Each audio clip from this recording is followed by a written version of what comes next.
Hello guys, good afternoon. This is Attorney Matt Palu-ay. This is still a continuation of sales. We are now in Chapter 3.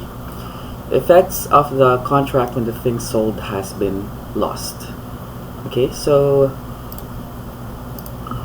we are already done with Chapter 1, Nature and Form of a Contract of Sale, and then Chapter 2, Capacity to Buy or Sell. So we now proceed with Chapter 3, Effects of the contract when the thing sold has been lost. Okay, so Chapter 3. This is Article 1493. It discusses what happens to the contract when the specific thing is sold. When the specific thing sold is lost at the time of perfection. Meaning, always remember guys yung stages ng isang contract, which is negotiation, tapos perfection, tapos consummation. So, nandito tayo sa gitna, which is yung perfection. So, paano kapag nawala yung object, yung thing sold at the time of perfection? So, we actually discussed this earlier that if the specific thing is lost, there are two things that we'd like to discuss, or two classifications. Number one, before perfection. So, ibig sabihin wala pang agreement.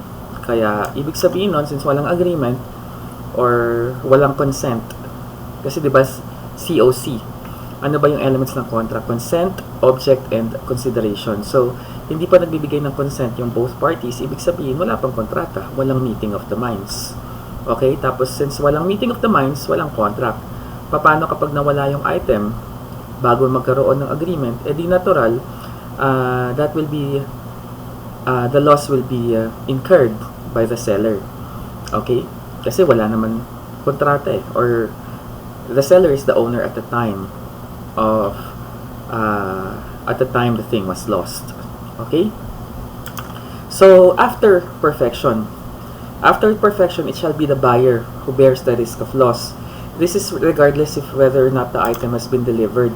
So, very important na kung ikaw yung buyer, siguraduhin mo na ma-deliver na sa'yo yung item. Kasi kung nawala yung item, after ng perfection, ikaw yung magbe-bear ng risk of loss. Why?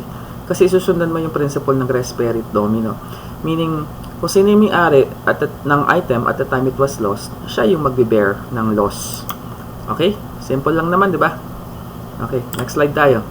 What is the consequence if the thing is lost at the time of the perfection of the sale? So ang kino-contemplate nito, kanina kasi before perfection, tapos after perfection. Paano pag during perfection?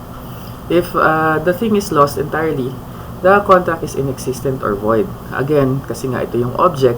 Kung walang object, edi walang COC. Walang consent object, walang object. That means walang kontrata. Why is it void? Simply because the object is missing. Again, there are three elements in a contract, that is consent, object, and consideration. If one is missing, the contract is null and void. In this case, the object is missing, hence, the contract is void. This is similar to negotiable instruments. When there is want or lack of consideration, the contract is void. Okay? However, if the thing is not lost completely, meaning it's just partially lost, in this case, what happens to the contract? Well, the answer is it depends on the buyer or the vendee.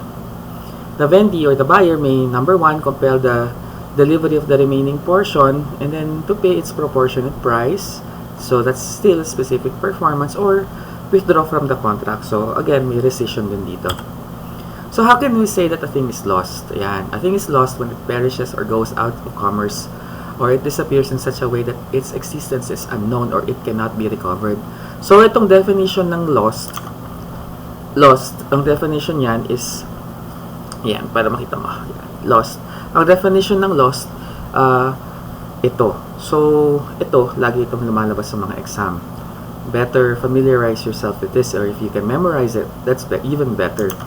A thing is lost, to reiterate, babasahin ko ulit, a thing is lost when it perishes or goes out of the commerce of men, or it disappears in such a way that its existence is unknown or it cannot be recovered. So let's now go to 1494. It talks about mass of specific goods. Both Article 1493 and 1494 are actually in the same in providing two alternative remedies to the buyer in case of deterioration or partial loss of the object prior to the sale, bago yung sale. So, the same lang, kagaya nung sa 1493. Okay? For example, so si S, he sold 100 sacks of rice to B for 100,000.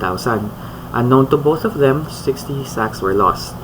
So, if this is the case, B may withdraw from the contract without obligation to pay the price. So, yan yung rescission. Or, B may demand the delivery of the remainder, but he must pay the proportionate price, which in this case is 40,000. And actually, it should be 60,000 kasi 60,000 was lost eh. Okay, let me see ha. Okay, I just pasted this on the book, so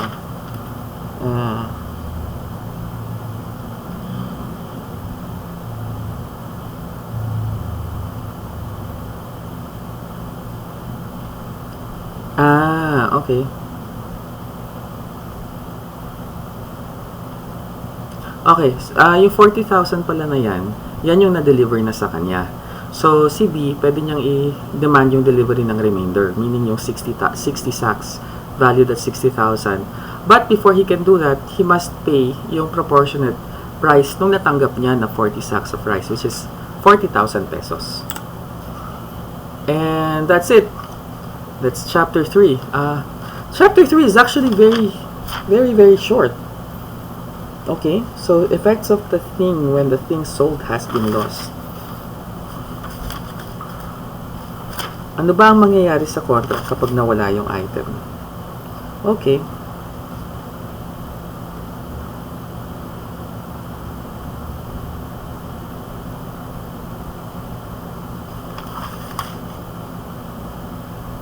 So this is actually quite simple. I don't think I need to belabor this anymore. We can end chapter 3 here, and I think may mga questions tayo. Let's see. Wala nang questions. Okay, so we now go to chapter 4, which is the obligations of the vendor, but I will discuss that in the next PowerPoint, okay, or next video. So that will be it for now. Thank you. Bye bye.